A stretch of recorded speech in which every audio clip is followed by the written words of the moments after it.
प्यारो बनो राजयोगी, राजयोगी बनो राजयोगी।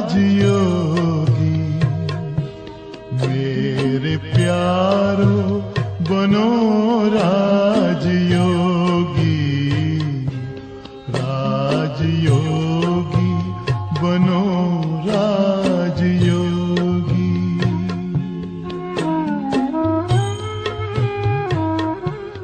जिंदगी में परम शांति होगी। मेरे प्यारो बनो राजयोगी, राजयोगी बनो राजयोगी।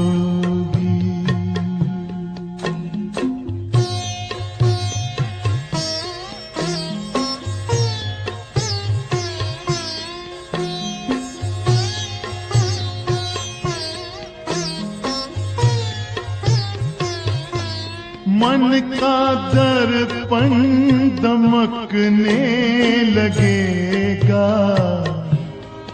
आत्मचिंतन चमकने लगेगा।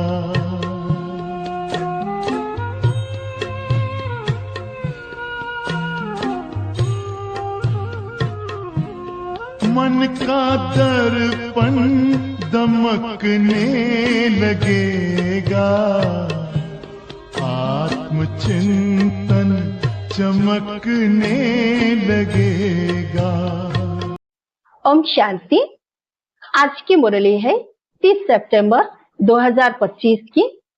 आज बाबा कहते, मीठे बच्चे, बाप आए हैं सबके दुख हरकर सुख देने, इसलिए तुम दुख हरता के बच्चे किसी को भी दुख मत दो। आज का प्रश्न, उच्च पद पाने वाले बच्चों की मुख्य निशानी क्या होगी? उत्तर है 1 नंबर, वे सदा श्रीमत पर चलते रहेंगे। 2 नंबर, कभी हट नहीं करेंगे। 3 नंबर, अपने को आपे ही राज तिलक देने के लिए पढ़ाई पढ़कर गैलप करेंगे।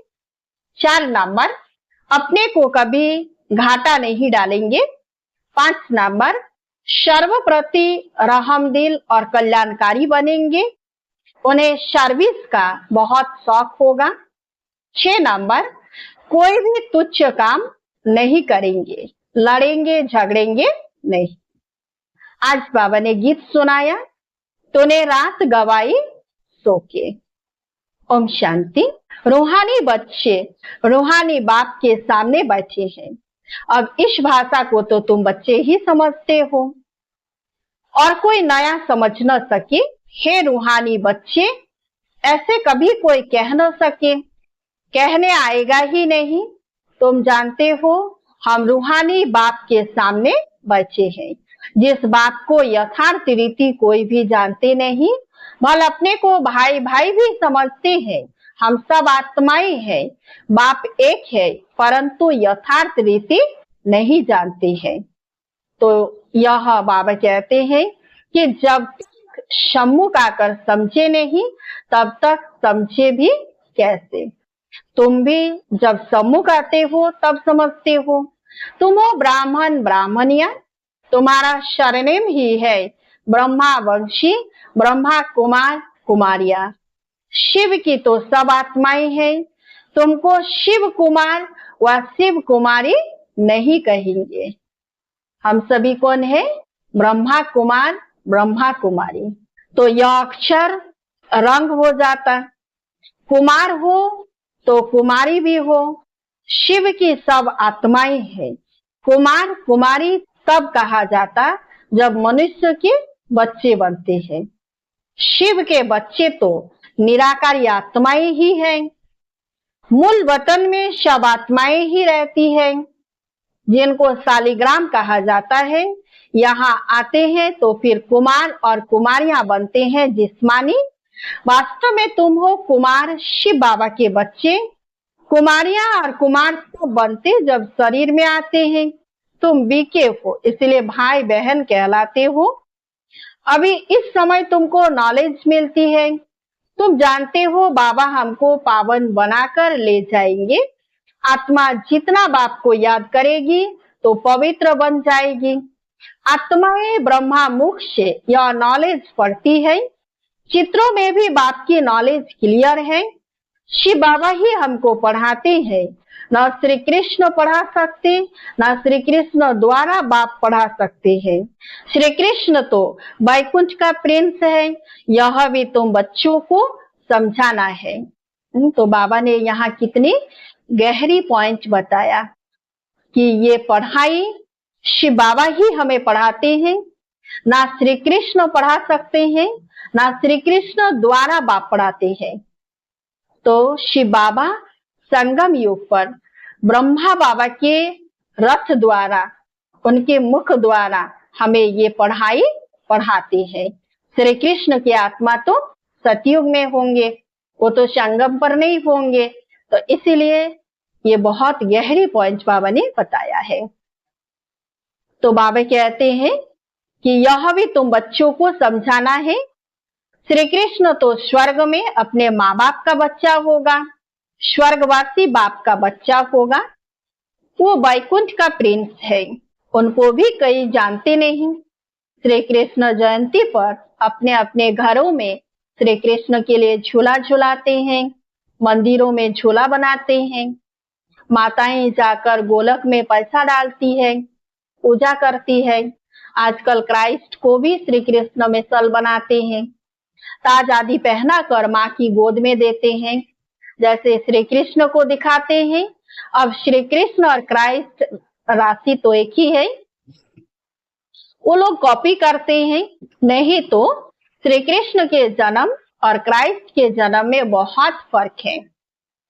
क्राइस्ट का जन्म कोई छोटे बच्चे के रूप में नहीं होता है। क्राइस्ट की आत्मा ने तो कोई में जाकर प्रवेश किया है, विष से पैदा हो न सके। आगे क्राइस्ट को कभी छोटा बच्चा नहीं दिखाते थे, क्रॉस पर दिखाते थे या अभी दिखाते हैं। बच्चे जानते हैं धर्म स्थापक को कोई ऐसे मार न सके तो किसको मारा? जिसमें प्रवेश किया उनको दुख मिला। तो हर धर्म में दो आत्माओं का रोल होता है। तो बाबा कहते हैं कि जो धर्म स्थापक है उसको कैसे मार सकते हैं, उनको दुख मिला। सतोप्रधान आत्मा को दुख कैसे मिल सकता है? उसने क्या कर्म किए जो इतने दुख भोगे? आत्मा ही शतोप्रधान अवस्था में आती है, सबका हिसाब किताब चुकता होता है। इस समय बाप सबको पावन बनाते हैं, वहां से सतोप्रधान आत्मा आकर दुख भोग न सके। आत्मा ही भोगती है ना, आत्मा शरीर में है तो दुख होता है। मुझे दर्द है, यह किसने कहा? इस शरीर में कोई रहने वाला है। वह कहते हैं परमात्मा अंदर है तो ऐसे थोड़े ही कहेंगे हमको दुख है।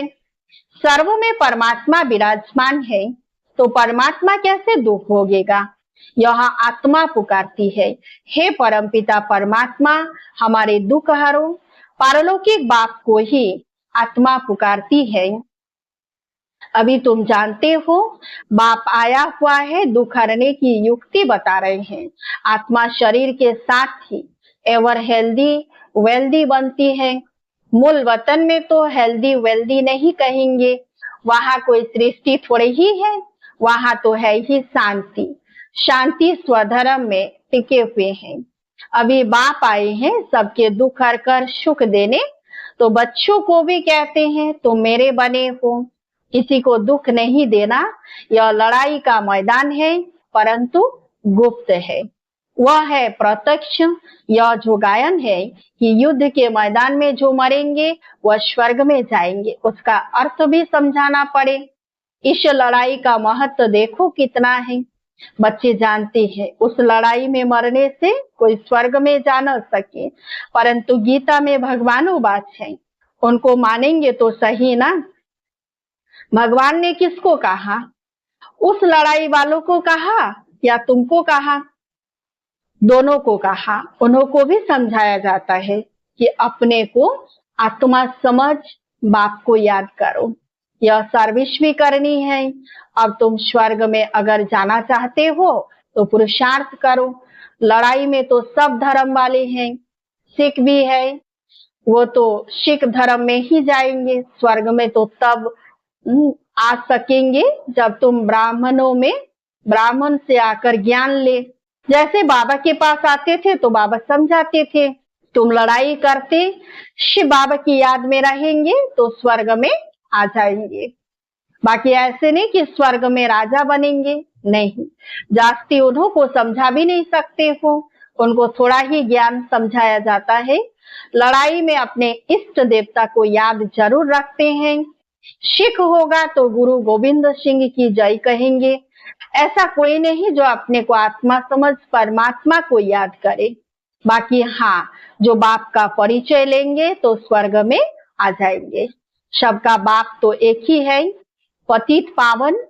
वह पतितों को कहते हैं, मुझे याद करने से तुम्हारे पाप कट जाएंगे और मैं जो शुभधाम स्थापन करता हूँ उसमें तुम आ जाएंगे। लड़ाई में भी शिव बाबा को याद करेंगे तो स्वर्ग में आ जाएंगे। उस युद्ध के मैदान की बात और है, यहाँ और है। बाप कहते ज्ञान का बिना नहीं होता है। शिव बाबा के बच्चे तो सब हैं। अब शिव बाबा कहते मामे कम याद करने से तो मेरे पास आ जाएंगे मुक्ति धाम में। फिर जो ज्ञान सिखाया जाता है वो पढ़ेंगे तो स्वर्ग की राजाई मिल जाएगी। कितना सहज है, स्वर्ग में जाने का रास्ता सेकंड में मिल जाता है। हम आत्मा बाप को याद करती है। लड़ाई के मैदान में तो खुशी से जाना है। कर्म तो करना ही है, देश के बचाव के लिए सब कुछ करना पड़ता है। वहां तो है ही एक धर्म, मतभेद की कोई बात नहीं। यहाँ कितना मतभेद है, पानी पर, जमीन पर झगड़ा। पानी बंद कर देते हैं तो पत्थर मारने लग पड़ते हैं।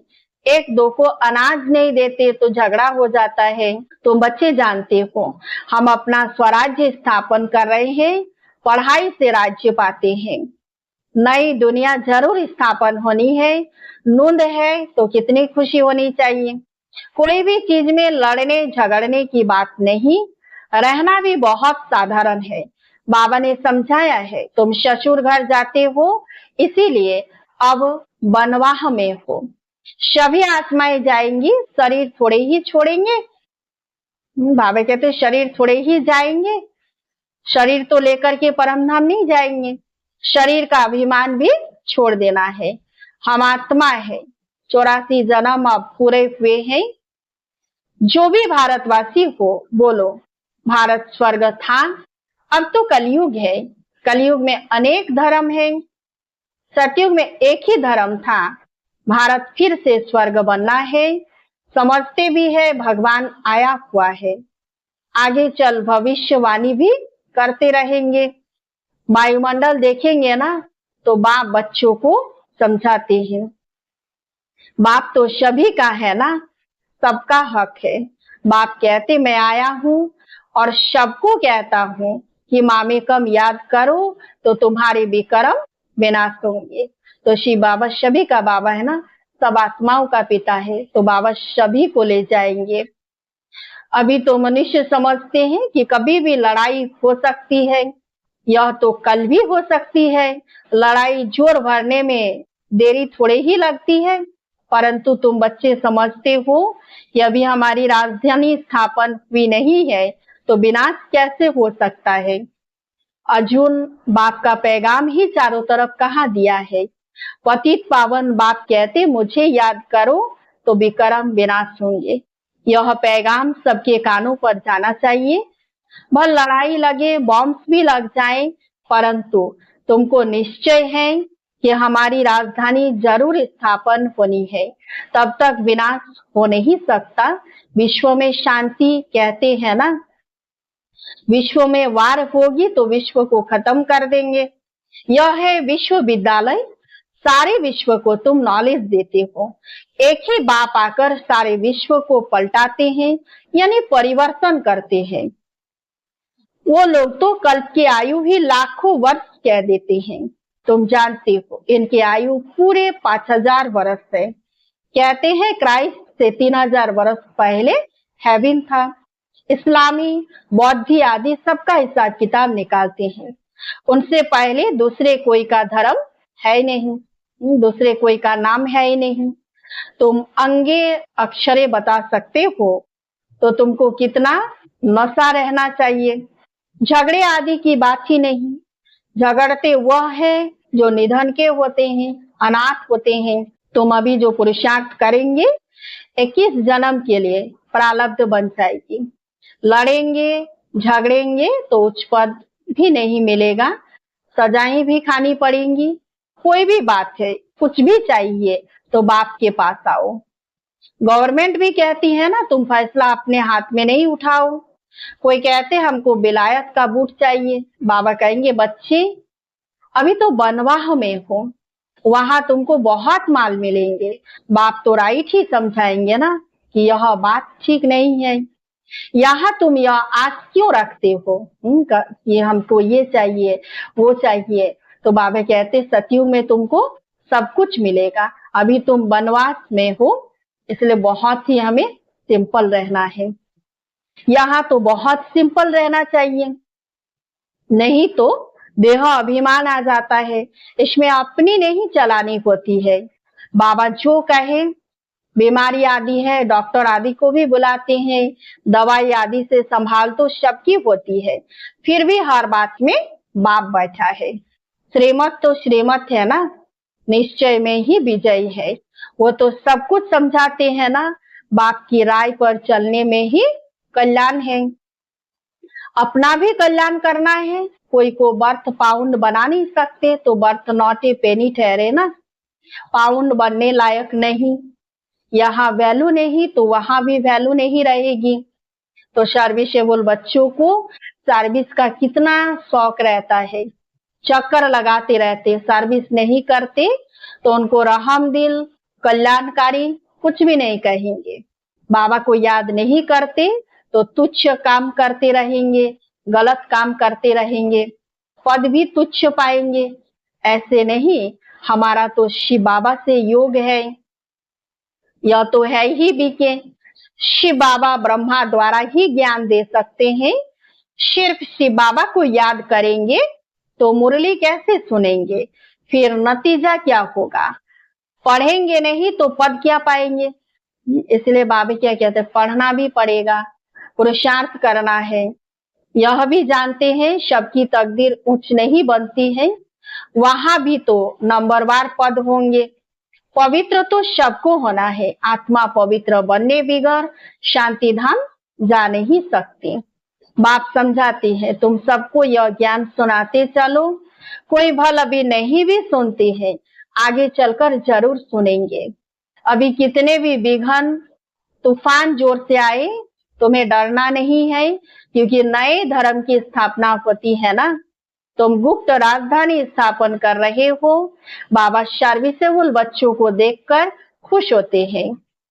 तो बाबा कहते हैं आज अगर कोई आत्माएं विघ्न डालते हैं, विरोध करते हैं, तो वो आत्माएं भी आप बाबा के पास ही आना है और कहीं जाने का रास्ता नहीं है। वो भी एक समय आएगा जो बाबा के पास आएंगे। तो बाबा कहते हैं तुम्हें अपने को आपे ही राज तिलक देना है, श्रीमत पर चलना है, इसमें अपना हट चल न सके। मुफ्त अपने को घाटे में नहीं डालना चाहिए। बाप कहते बच्चे सर्विसेबल और कल्याणकारी बनो। स्टूडेंट को टीचर कहेंगे ना, पढ़कर गैलप करो, तुमको 21 जन्मों के लिए स्वर्ग की स्कॉलरशिप मिलती है। डायनेस्टी में जाना यह बड़ी स्कॉलरशिप है। अच्छा, मीठे मीठे फिकिलधे बच्चों प्रति माता पिता बाप दादा का याद प्यार और गुड मॉर्निंग। रूहानी बाप की रूहानी बच्चों को नमस्ते। हम सब रूहानी बच्चों की रूहानी बाप दादा को याद प्यार और गुड मॉर्निंग, नमस्ते नमस्ते नमस्ते। धारणा के लिए मुख्य सार है। एक नंबर है संगम पर बहुत सिंपल साधारण रहना है, क्योंकि यह वनवाह में रहने का समय है।